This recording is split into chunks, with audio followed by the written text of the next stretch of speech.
Well, welcome to today's Wednesday Walkabout. It's going to be a working Wednesday walkabout. I'm going to be working, but so is Kayla, so is Javier. We've got a lot of things on our list. For me, top of the list is addressing some of the issues with powdery mildew in the back. I'm going to talk about different ways we can help mitigate that problem.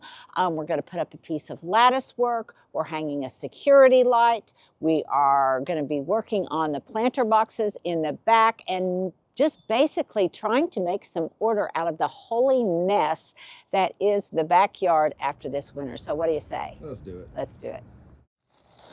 Oh my gosh, talk about jolts of happiness. These Hellebores gave me a huge jolt of happiness yesterday when I saw them at Trader Joe's.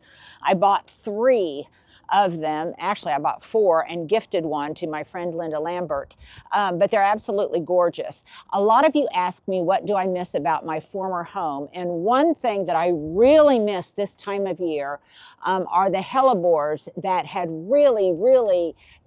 they had spread very prolifically in the front yard under the oak tree, and I miss them desperately this time of year. I have a few that I brought with me that are planted on the side of the house, but they're not very profuse, and I just miss them. So where I'm going to put these, I'm not really sure, quite frankly. They do need shade, and so I'm just thinking about it. But in all probability, I think they're going to be here in the backyard. I'm not sure. So I just wanted to give you a heads up that if you live in the Oklahoma City area, that Trader Joe's has them right now. Usually it's a little bit earlier in the season, I think. Or if not, then you might want to check your own in whatever city you live in. But they are definitely giving me a jolt of joy right now. Okay, let's start out with a question of the day. So I told you that I really missed my Hellebores, and so I've gotten some more to replace them.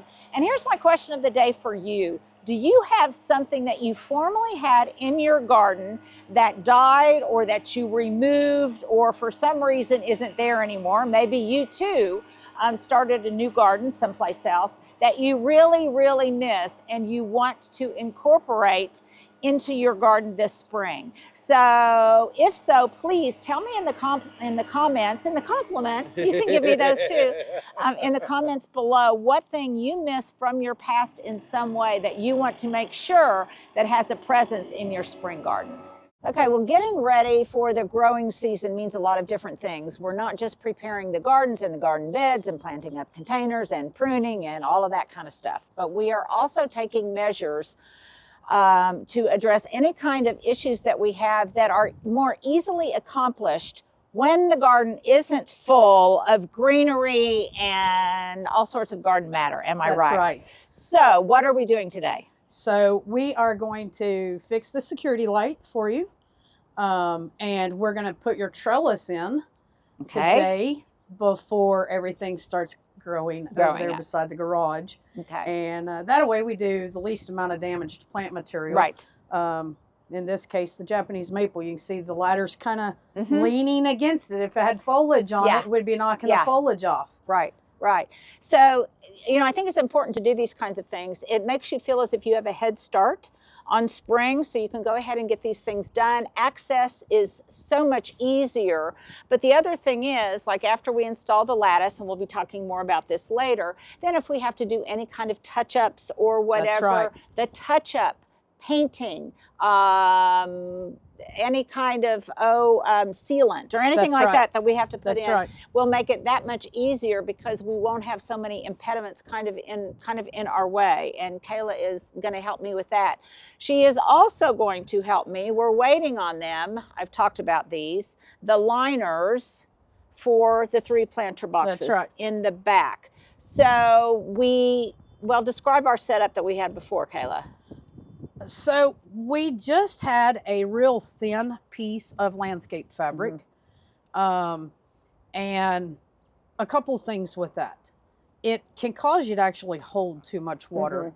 The way those were cut, it was all one piece. It came with those when you ordered them. So it didn't let them drain properly, and we had a watering issue from time to time in those. So with using the metal inserts like we put in the window box by the garage, we can actually set that box inside of it, and then I can drill holes through the metal box, through the wood box, and any extra water that we might get due to us overwatering or Mother Nature will drain, because we'll put a layer of gravel in the bottom of it. Yeah. And that gravel will act as a filter. Yeah. So that our holes don't clog up with. And I think the other thing is, and by the way, as a reminder, Stuart, we might show, if we've got it, we'll find some footage of actually how we installed these. So I ordered these off of Amazon, and then we painted them the Vater Cottage gray so it would be cohesive with everything else, and we put them in place. And so because of all of the work that we went to, we fortified them with some additional brackets underneath. We went to a lot of work to make these long-lived. And so we want to ensure that they last as long as possible. So by putting in those metal inserts, it will do just that. Absolutely. It will protect them, and it also gives them a little bit more structural integrity, so they won't kind of move and warp in place. Absolutely. Yeah. Yep. Yeah. So we're doing that. As Kayla said, we're putting a little bit of gravel on the bottom, a little bit. I put some garden debris in there on the bottom to give added drainage. But this will make it so much more practical. They'll be so much more appealing. And as I said, it will make them last that much longer. We did this at the fairy tale house in the window box in front, and that one was in there for, gosh, 15 At years. least 15 years. Yeah. And still going strong. Yep. So this will really ensure the viability and the integrity of the boxes themselves.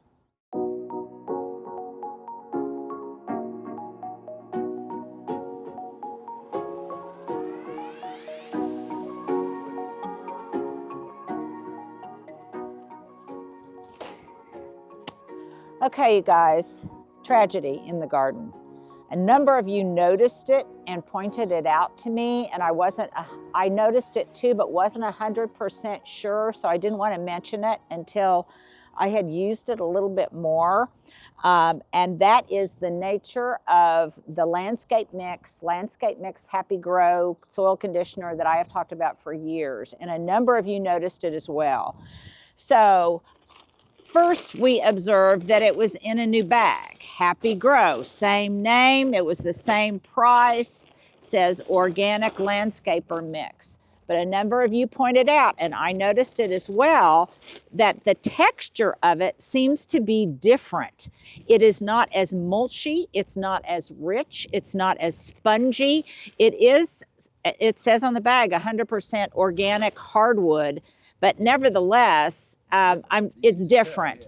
And for me, most importantly, is I don't think it will enhance the quality of the soil as well, but also it's not as dark and rich. It looks a lot paler, a lot more blonde, if you will, and it just doesn't immediately enrich the look of the garden. So I bought several bags of it. I'm gonna use it and I'll see how it performs, but it was a real disappointment to me, and you keen-eyed followers noticed the same thing as well, and you had tried it out and observed that it is just a different quality than what we had previously been using.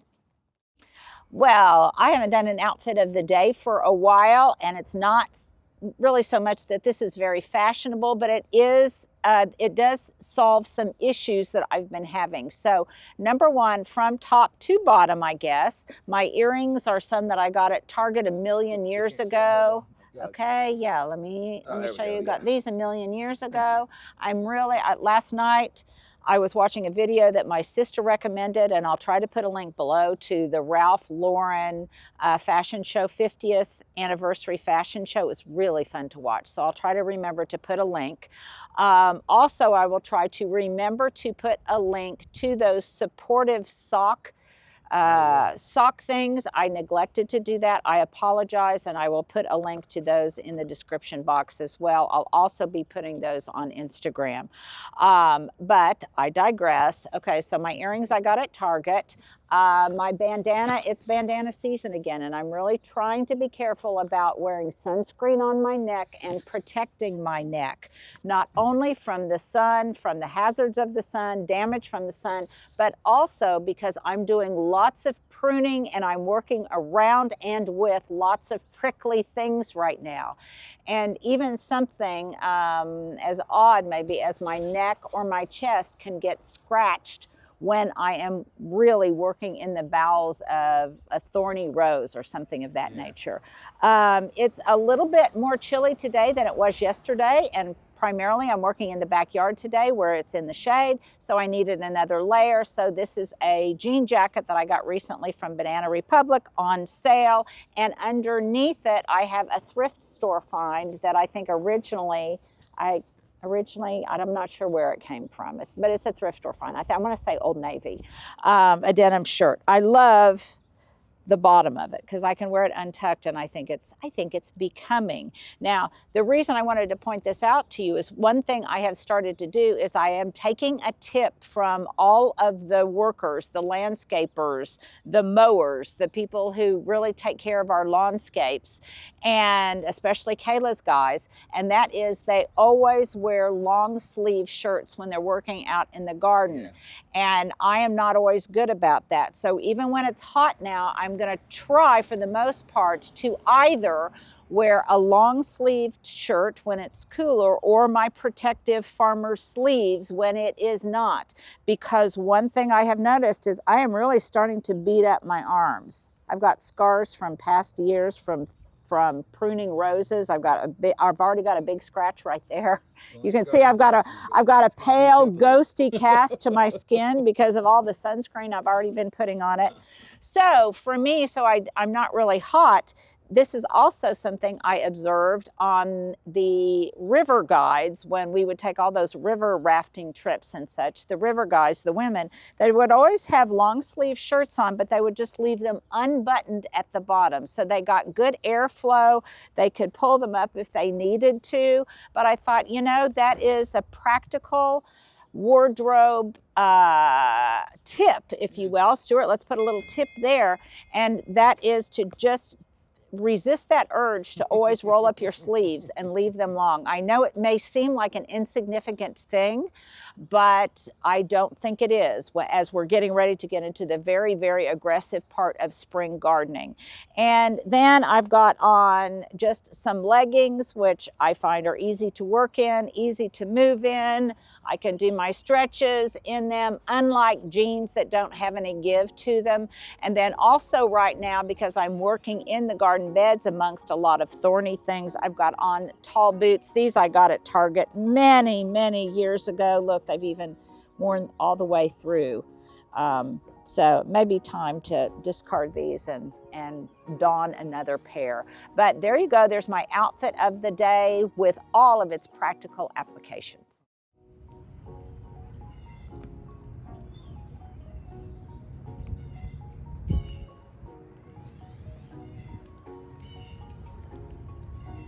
Okay, a little update on my mini lawn that I was planting. I was seeding some perennial rice seed in these wooden containers. As you can see, I just had some soil in there. I then covered the surface with some seed I had left over from last fall when we overseeded the front berms.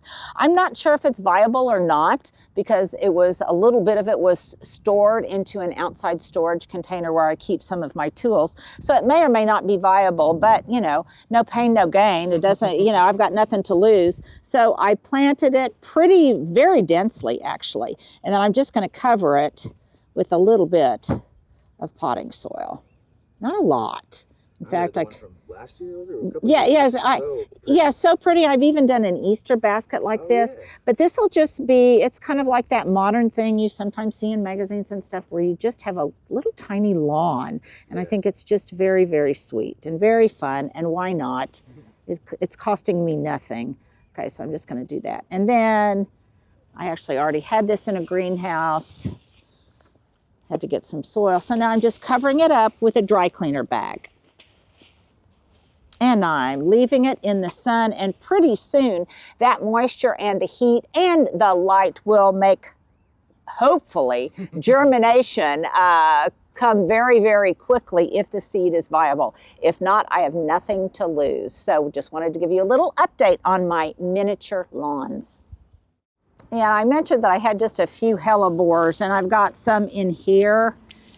that actually I think were in some ground cover that when I transplanted it from the other house, they hitchhike along. But it's hardly an impressive stand of hellebores, so I'm just kind of cutting them back. They may or may not do anything.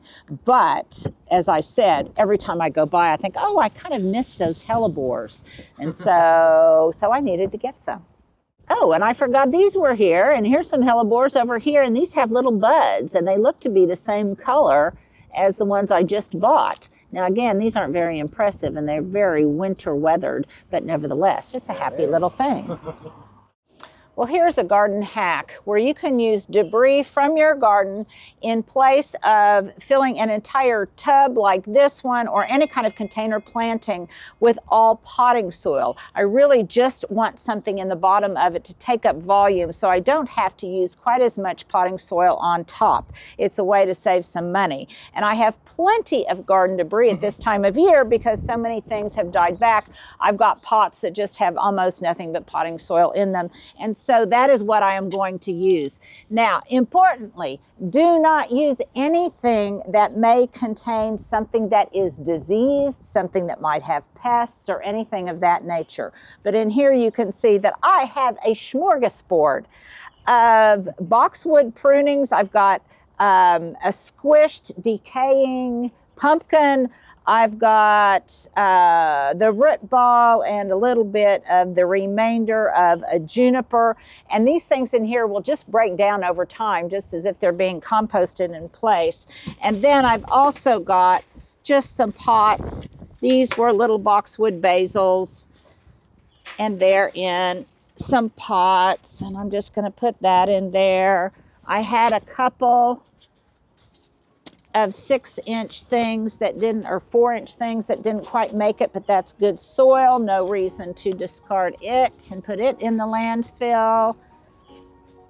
So in other words, I'm just going to fill up the bottom of this planter box with this garden debris. I'm going to put it to use and I'm going to rescue it from the landfill. Okay, one of the things that I'm doing in cleaning up the holy mess that is the backyard is I am removing this Eugenia that I had some hope might be able to make it through the winter, but oh no. I hoped it would make it through the winter because I forgot to bring it inside. I knew it was not cold hardy. Nevertheless, it looked so happy there that I just decided to, take a risk. My risk did not pay off, and it certainly succumbed to the 0-degree temperatures that we had. So this will be coming out today, and it will give me the room to be able to work on all of the hydrangeas. These are Annabelle hydrangeas that I planted around in here.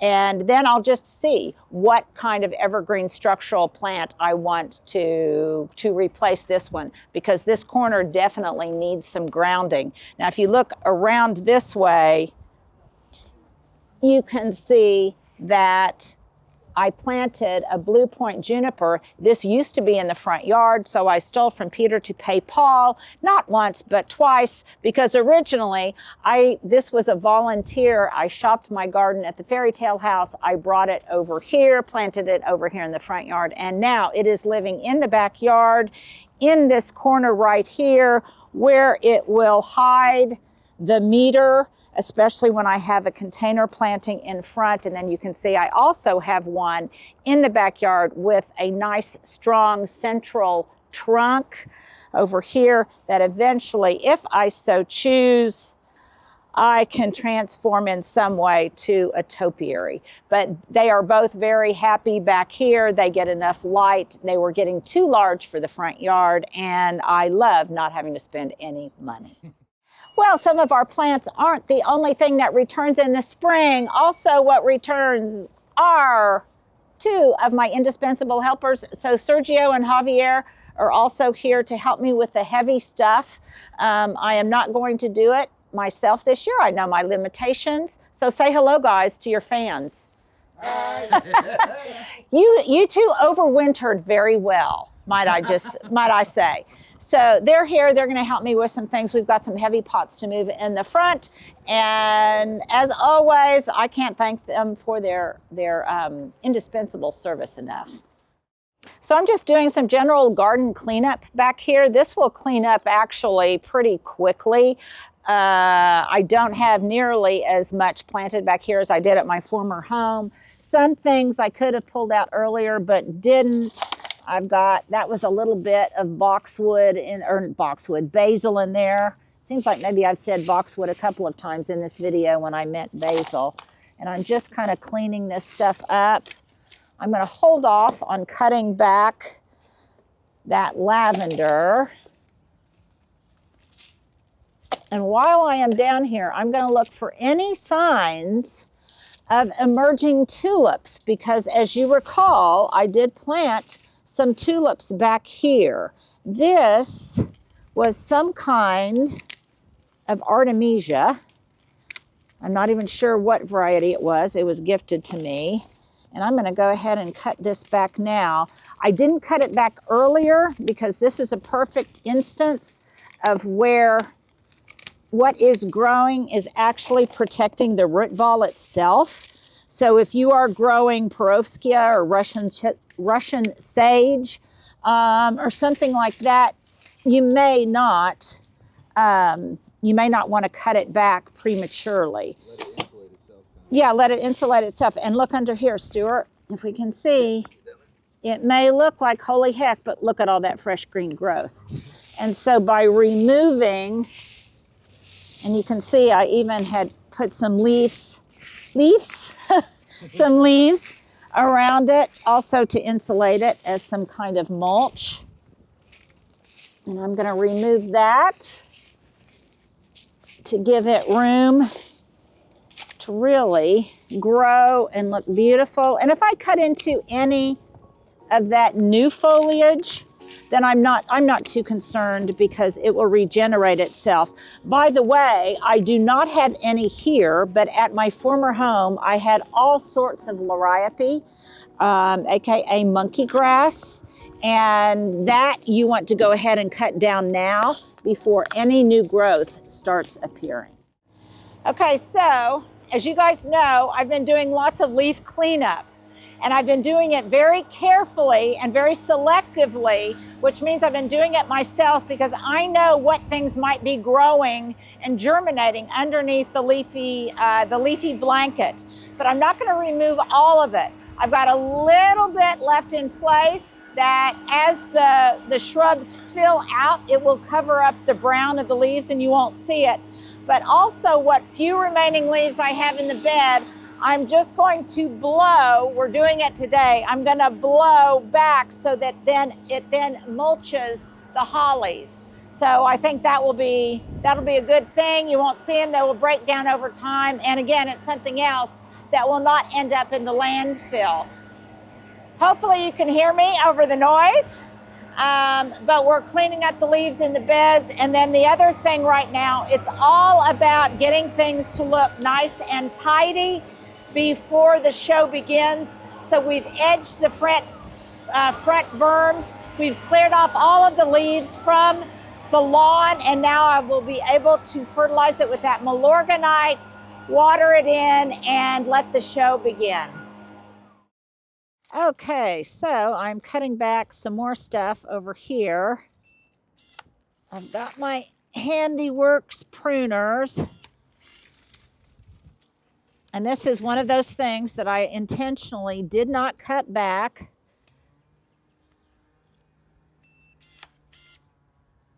And by the way, you can see here, it's partly because I've got gloves on that I'm not being very efficient with this, but there's a delay on it. So I know it's scary to use these, but there's a delay on it.